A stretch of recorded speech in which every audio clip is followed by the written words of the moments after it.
చాలని కావ్య ఎంతగానో ఆశపడింది. కానీ రాజ్ గతం మర్చిపోవడంతో ఆ ఆశ నెరవేరలేదు. ఇప్పుడు రాజే పక్కన కూర్చుని వ్రతం చేస్తుంటే కావ్య మాత్రం లోపల చాలా సంబరపడిపోతూ ఉంటుంది. రాజు కూడా ఏదో తెలియని అనుభూతి, తెలియని ఆందోళన, తెగ సంతోషంగా ఉంటాడు.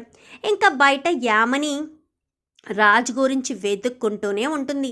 ఫోన్లు చేసినా రాజు ఫోన్ని ముందే సైలెంట్లో పెట్టేయడంతో యామని ఎన్నిసార్లు ఫోన్ చేసినా రాజు ఫోన్ లిఫ్ట్ చేయడు.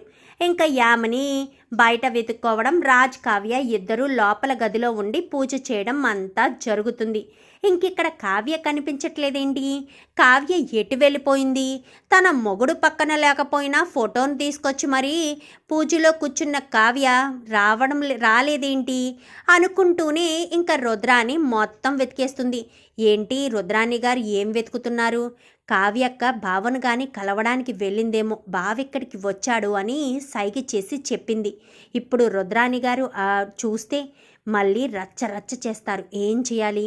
రుద్రాణి గారిని బయటికి వెళ్ళనివ్వకుండా ఎలా ఆపాలి అనుకుంటూనే ఇంకా అప్పు కాస్త ఎక్కడికి వెళ్తున్నారు రుద్రాణి గారు అని చెప్పాను. కానీ నీకెందుకు, నువ్వు వెళ్ళు, నీ పని నువ్వు చూసుకో అనగానే, ఆహా ఇక్కడికి వచ్చి ఏదో దొంగతనం చేసిన వాళ్ళ టెన్షన్ పడుతూ ఉంటే ఎక్కడికి వెళ్తున్నారా ఏంటా అని అనుమానం వచ్చి అడిగాను అని చెప్పనేసరికి, ఎక్కడికి వెళ్ళినా నీ పోలీస్ బుద్ధి పోనిచ్చుకున్నావు కాదు, దొంగతనమేనా, ఇంకా మాకు వేరే పనులేమీ ఉండవా అని చెప్పాను. కానీ అది కాదు రుద్రాణి గారు అంటూ మాట్లాడుతూ ఉండగానే ఈలోపు లోపల కళ్యాణం జరిగిపోతుంది.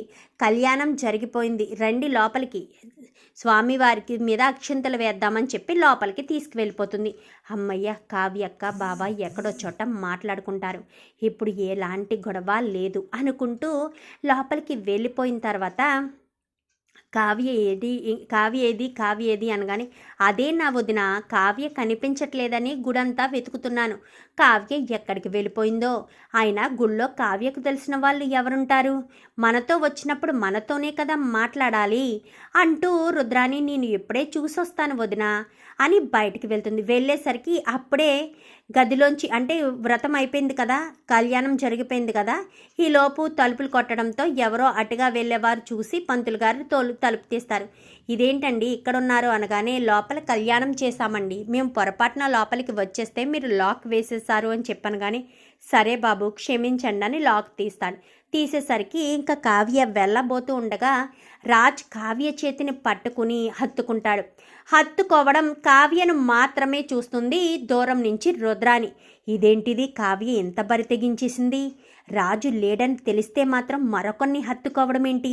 ఈ విషయం అర్జెంటుగా వదినకి చూపించాలి, అప్పుడే వదిన కావ్యను అసహించుకుంటుంది అనుకుంటూ గబగబా లోపలికి వెళ్ళి, వదిన కావ్య అక్కడుంది వదిన అని చెప్పనేసరికి, మరి తీసుకురాకపోయావా అనగానే, కావ్య అతనెవరినో హత్తుకుని ఉంది వదిన, చూస్తేనే నాకు చాలా జిగుప్స్ అనిపించింది అని చెప్పనేసరికి, ఏం మాట్లాడుతున్నావు రుద్రాని, కావ్య గురించి తప్పుగా మాట్లాడుతున్నావేంటి, కావ్యను వేరొకరిని హత్తుకోవడం ఏంటి అని చెప్పాను. కానీ ఒక్కసారి నువ్వు రావదినా అంటూ చేయి పట్టుకుని తీసుకెళ్లేసరికి రుద్రాణి గారు అత్తయ్య గారిని ఎందుకు తీసుకువెళ్తున్నారు అనుకుంటూ వెనకాల అప్పు వెళ్తుంది. వెళ్ళేసరికి వీళ్ళేంటి ఎలా వెళ్తున్నారు అనుకుంటూ యామిని, రాజుగాని కనిపించాడా ఏంటి అని యామిని కూడా వెళ్ళేసరికి ఒక పక్క నుంచి యామిని చూస్తుంది, అక్కడ రాజ్ కనిపిస్తాడు. ఈ పక్క నుంచి చూస్తే కావ్య కనిపిస్తుంది, అదిగో మన కావ్య అని చెప్పి అనేసరికి, వదలండి అని చెప్పాను. కానీ మిమ్మల్ని వదలాలనిపించట్లేదు కళావతి గారు అంటూ రాజ్ చెప్తూ ఉండేసరికి ఇంకా ఒక్కసారిగా అక్క అంటూ గట్టిగా పిలుస్తుంది అప్పు. పిలవడంతో ఇంకా కావ్య రాజ్ను వదిలేసరికి రాజ్ కనిపిస్తాడు. ఒక్కసారిగా రుద్రాని షాక్ అయిపోతుంది. రాజే కదా మన రాజ్ అనుకుంటూ నాన్న రాజ్ అని గబ్బగబా దగ్గరికి వెళ్తుంది అపర్ణ దగ్గరికి వెళ్ళేసరికి, నాన్న రాజ్ ఇన్ని రోజులు ఏమైపోయావరా, అసలు మేమంటూ గుర్తున్నామా, మమ్మల్ని మర్చిపోయావా ఏంటి, ఇంటికి రాకుండా ఏం చేస్తున్నావు అంటూ అపర్ణ ప్రశ్నల మీద ప్రశ్నలు వేసేస్తూ ఉంటుంది. అనవసరంగా ఈయన నన్ను హత్తుకున్నారు, ఈయన హత్తుకోవడం వల్లే కదా వీళ్ళు వచ్చేసారు, లేదంటే ఈయన అలా వెళ్ళిపోయి ఉండేవారు, నేను ఎలా వచ్చేసేదాన్ని, ఏ ప్రాబ్లం లేకుండా ఉండేది, ఇప్పుడు ఎంత పెద్ద ప్రాబ్లం అయిందో అనుకుంటూ కావ్య అమ్మ కావ్య, ఏంటమ్మా రాజు బ్రతికే ఉన్నాడని చెప్పావు కానీ ఇంటికి తీసుకురాలేదేంటమ్మా?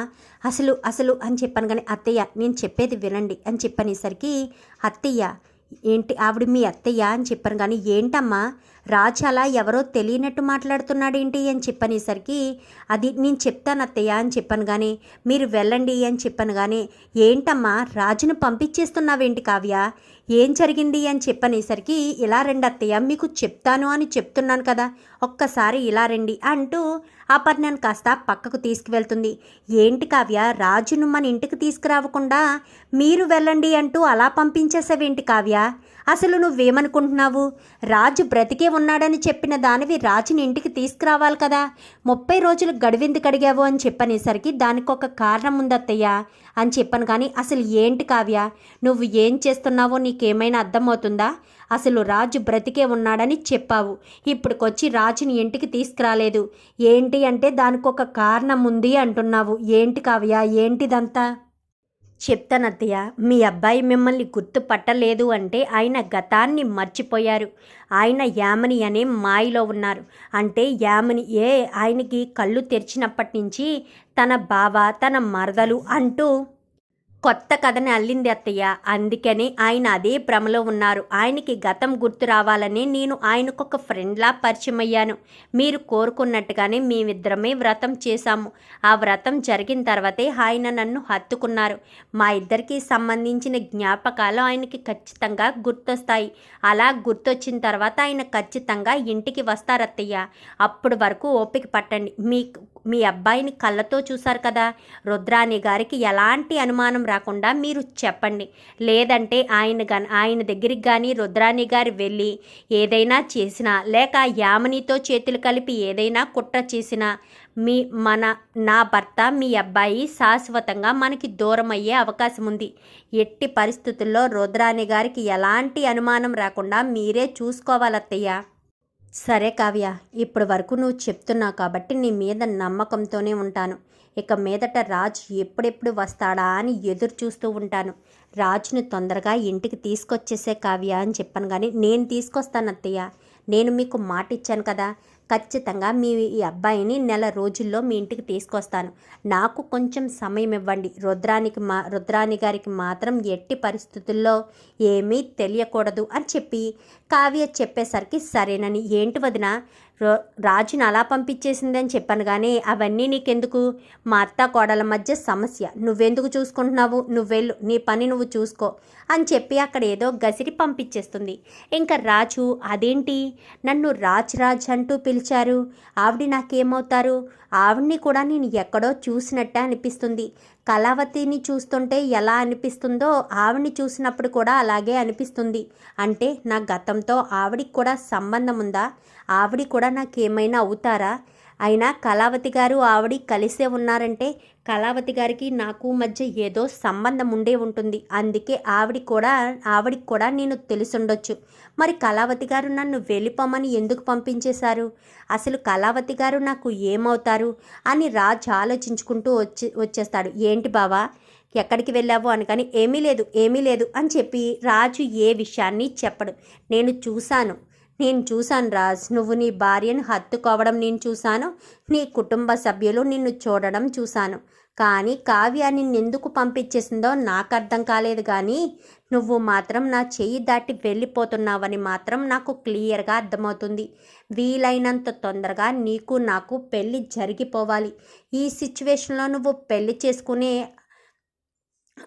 అవసరం ఉండదని, పెళ్ళి చేసుకునే అవకాశం నాకు ఇవ్వవని తెలుసు. కానీ నేను మాత్రం ఎట్టి పరిస్థితుల్లో నిన్ను వదులుకోలేను.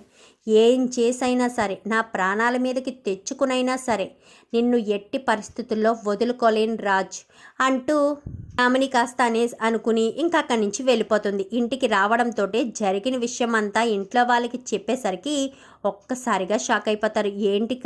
యామిని ఏంటి నువ్వు చెప్పేది? అంటే ఇప్పుడు రాజ్కి గతం మొత్తం గుర్తొచ్చేస్తుందా అనగాని, ఆ గుర్తొచ్చే లోపే నా మెళ్ళలో తాళి పడిపోవాలి, లేదంటే మాత్రం రాజు నాకు ఇంక ఎప్పటికీ దక్కడు. నేనెంత డ్రామా ప్లే చేసి, నేనెంత పగడ్బందీగా మొత్తం ప్లాన్ చేసుకుని చేసిందంతా కూడా వృధా అయిపోతుంది. వీలైనంత తొందరగా తొందరగా కావ్యను రాజు గుర్తుపట్టేలోపే నేను రాజుతో తాళి కట్టించేసుకోవాలి మమ్మీ అని చెప్పి తన మమ్మీతో అయితే మాట్లాడుతుంటూ ఉంటుంది. నువ్వు ఎన్ని ప్లాన్లు వేసుకున్నా వాళ్ళిద్దరి మధ్య ప్రేమ ఉంది. వాళ్ళిద్దరి మధ్య ఉన్న ప్రేమని నువ్వు దూరం చేయలేవు యామిని. ఎప్పటికైనా ప్రేమ అలాగే తాళి బంధమే గెలుస్తుంది. చూద్దాం ఏది గెలుస్తుందో అనుకుంటూ యామిని తండ్రి అయితే అనుకుంటాడు. చూద్దాం మరి రాబోయే ఎపిసోడ్స్లో యామిని మరిన్ని కుట్రలు చేస్తుందో, మరి రాజు తీసుకొస్తానన్నట్టుగానే రాజుకి గతం ఎలా గుర్తు చేస్తుంది కావ్య, ఇదంతా కూడా రాబోయే ఎపిసోడ్స్లో చూసి తెలుసుకునేద్దాం. మా వీడియో కనుక మీకు నచ్చినట్లయితే వెంటనే లైక్ చేసి మా ఛానల్ని సబ్స్క్రైబ్ చేసుకుని పక్కనే ఉన్న బెల్ సింబల్లో ఆల్ పై క్లిక్ చేయండి. ఎలా చేయడం వల్ల అందరికంటే ముందుగా చూడవచ్చు.